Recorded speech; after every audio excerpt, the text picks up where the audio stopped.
So good evening. I think we'll be just closing the whole conference per se by this time, and with the fire that we have on the panel, especially the last couple of sessions that we have gone through, it'll be easy for me to quickly wrap it up because there's some thoughts which Mr. S.K. Murthy, Manish, and Navneet has brought out forward.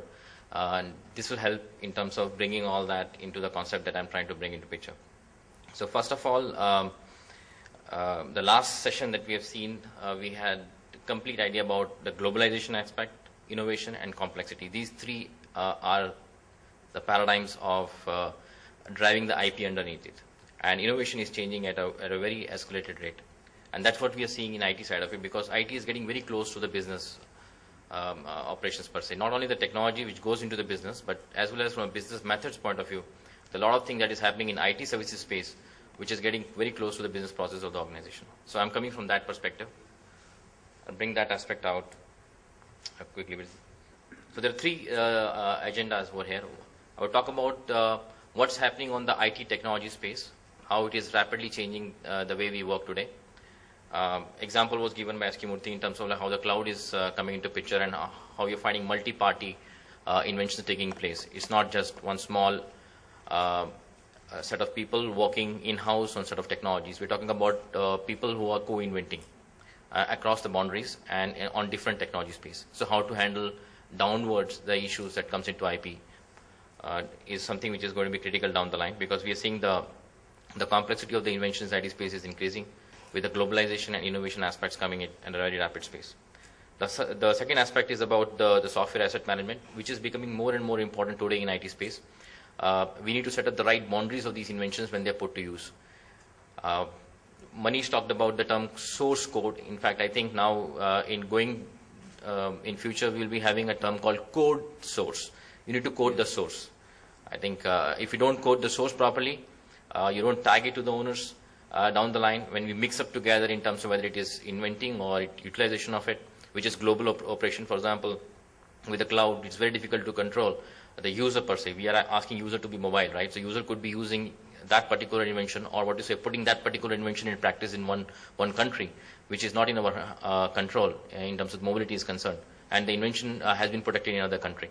So we're talking about the globalization, innovation, and complexity of all these things coming into picture of the new set of it.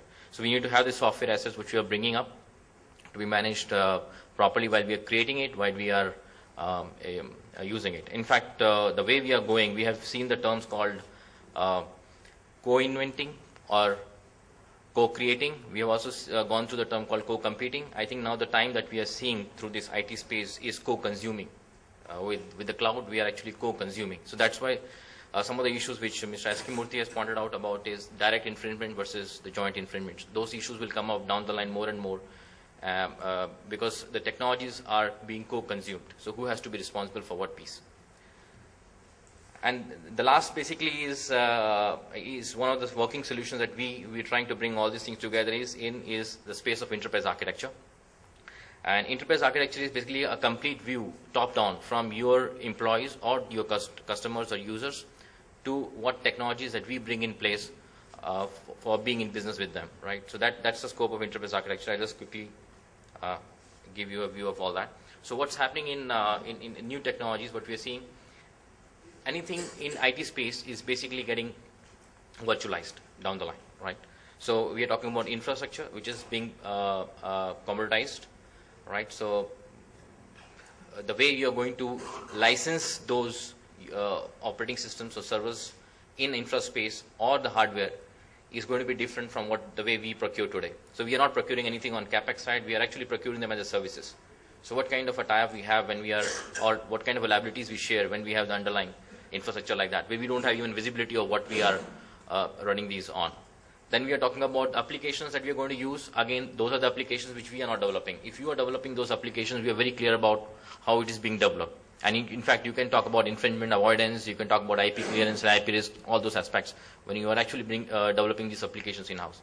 Now, we are actually going to be inventing some of these applications with the vendors. Right? So there could be some instances, for example, where you customize or you bring in your IP in particular application, which is not particularly owned by you. Who is going to own it down the line? Just to give an example, suppose I have got into a cloud service provider and I have licensed a particular application.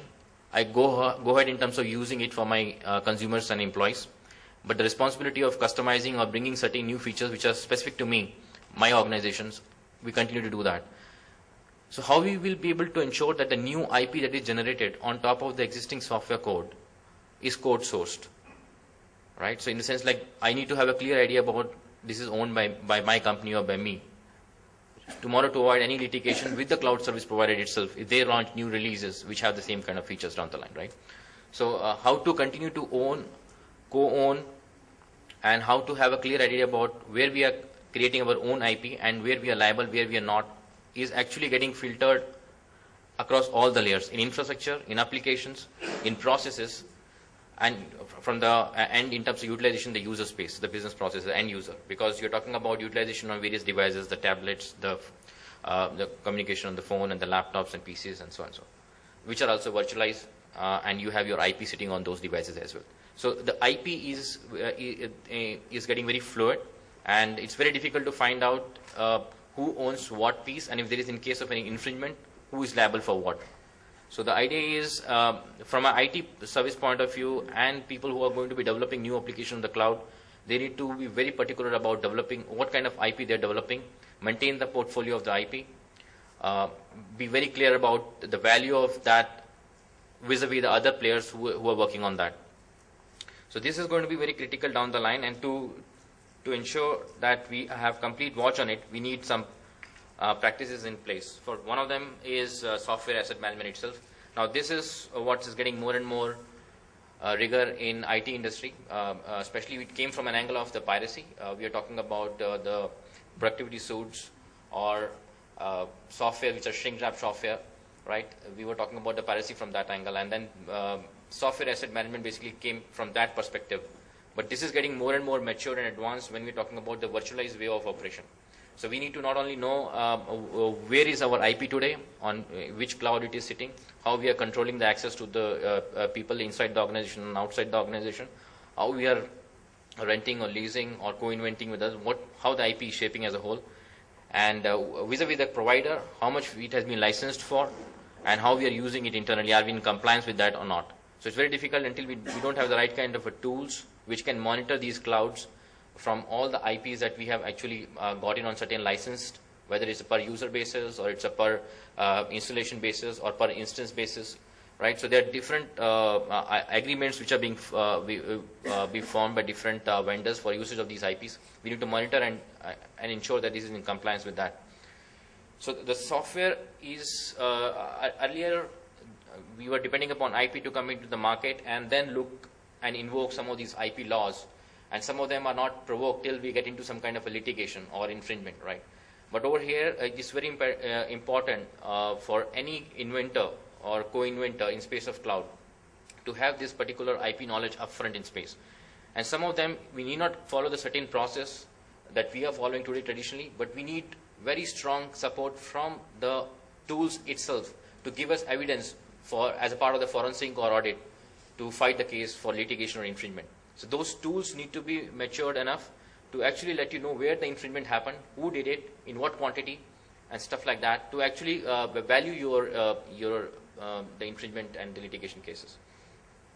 So this field is coming up more and more in IT space. So that we find that the enterprise architecture, which is a complete view of how the user is experiencing the technology, what kind of a business process or business methods being invoked through these user experience layers, what kind of applications we're talking about in software are being used for executing those business processes, which could be multi-party on different kind of provisioning clouds. Then we have the data and underlying infrastructure. So today, as a company, if I am actually involved, I may not have any software piece in-house. That's what the whole idea about the cloud is. So I am actually rendering my user experience to my employees and the customers without knowing exactly the business architecture, application, and data and infra, right? So, but I'm still using it. I'm co-consuming it with other people. I'm also co-creating some of these things, each of these layers when I'm giving a user experience. So, but the idea of having an IP layer on top of this is missing. So you see on the right hand side, we're talking about the software asset management.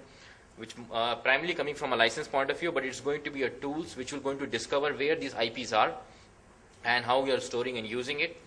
And there are various variants of licenses. We are going to have it from other vendors. So how it's being used inside the system, validate or reconcile over a period of time, and what kind of a contracts we have signed across these layers, manage that. And at the end, basically, you're talking about the compliance management reporting, right, which is about like how much of consumption we are having for our consumers and as well as the employees, and it's in compliance with the agreements that we have signed with them. So we cannot do this task manually. It is not so easy to do that when you're talking about cloud. So we are talking about the clouds being monitored using software asset management tools, these advancements of technology in this space, so that they can actually bring up those aspects which are important from an angle of IP laws and IP infringement. Right. So this cloud is going to shake a bit in terms of the way we deal IPs today in co-consumer kind of a world. And apart from whatever we are consuming, how we need to validate and reconcile with kind of an IP agreements we have, that space is also going to advance in future down the line. So I think these are the two thought processes that primarily were the purpose of this particular session. As we go ahead on more and more complex, at a faster rate of innovation, where we are co-consuming and co-competing, and at the same time co-creating these kind of IPs, it's very important that the technology itself, which is going to help you from IP surveillance, IP audit point of view, need to also improve with the same speed. So this particular space is a new space by itself in innovation, and both IP teams, those who bring the law insights on the picture, and the technology teams which are going to help them to bring the right kind of enforcement, pre-litigation and post-litigation scenarios, are going to be key in future next for 3 or 4 years in terms of software asset management and tools in that space. So that's the purpose of this particular talk, that these are the new initiatives which are going to come up, and we see more and more software players actually also coming from an IP point of view to support the inventions which are happening in this IT industry.